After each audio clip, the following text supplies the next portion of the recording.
Hey, what's next?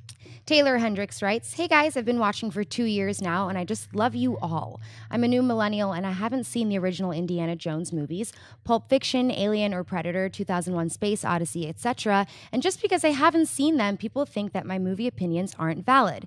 They say that just because I have seen classic movies, or I haven't seen classic movies, that I'm not a film fan and I don't know anything about movies. So my question is, do you need to watch famous classic films that influenced film to be a fan of film at all? Thanks." Christian? I don't think you need that. No, I don't think that you need to, because there are more movies coming out every day, and I'm assuming you're younger and you're going to be watching more and more movies, and there'll be ones that you'll reference.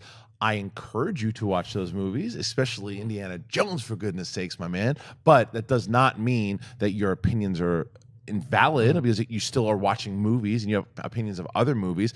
But yeah, I mean, I think that it would behoove you to watch these other movies because you can compare them, because there are a lot of references to new movies that are coming out. You will find influences from those directors, you know, that are making these new movies and these new films. You can compare them, and it's like, when as a film fan, you watch these movies that you like or may not like, and you can compare it. Oh, I didn't like that old one because, and some of these movies will feel dated, but you will see as you watch more and more movies, oh, that guy was influenced there, and that has this kind of feel. So I think it's your opinions will not be invalid if you don't, but I think that you should watch them just to catch up because you're a fan. And I think your love is not invalidated either. However, yeah, I would recommend watching more and more movies, because I think John had talked about not this specific question, but about critics. Why do critics, why do people listen to critics more? Yeah. So if you want, like, I guess, people to understand a frame of reference, you have to watch a lot of movies. No one can watch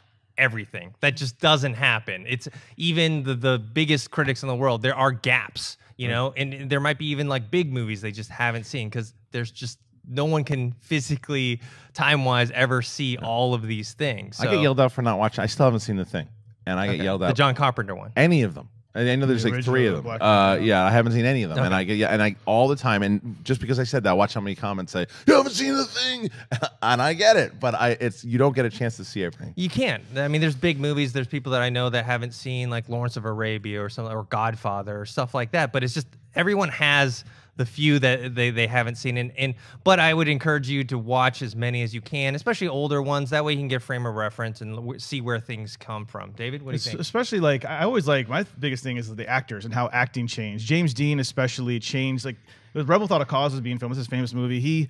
They had to like turn like the mic so it wasn't loud enough, because he was one of the first actors to really start going quiet on film, because film was very, like, the old movies very loud and they project, because they came from the stage, the theater, all that kind of stuff. And James Dean, and then of course Marlon Brando kind of ushered in that new age of acting, where it was a little more quiet, a little more restrained, a little more. So if anything, watch The Godfather, watch Rebel Without a Cause, watch just, even if you don't like them, don't worry, don't worry if you don't like those. I know I have some of my acting friends that are classically trained, went to theater, all this, and they don't even like some of the old school movies, the black and white movies, and that's okay. It doesn't mean you're less of a movie fan because you don't like the classics, because that's just someone else's opinion, of course. So, but my goodness, watch Predator. Yeah, watch Predator. And Alien. Watch Alien. Sci-fi horror. Watch Alien. That is Alien and Predator, please. Yeah, I also just think it's funny that those are the ones he lists as classics. Like, for me, classics is like 1960s and before. Yeah, that's what 50s and before. That's my point. Is that as generations go on and on and on, these movies, like, it's funny. I can't remember what the movie was. It's like, oh, there's somebody who's never seen that movie and probably never will, because it's not necessarily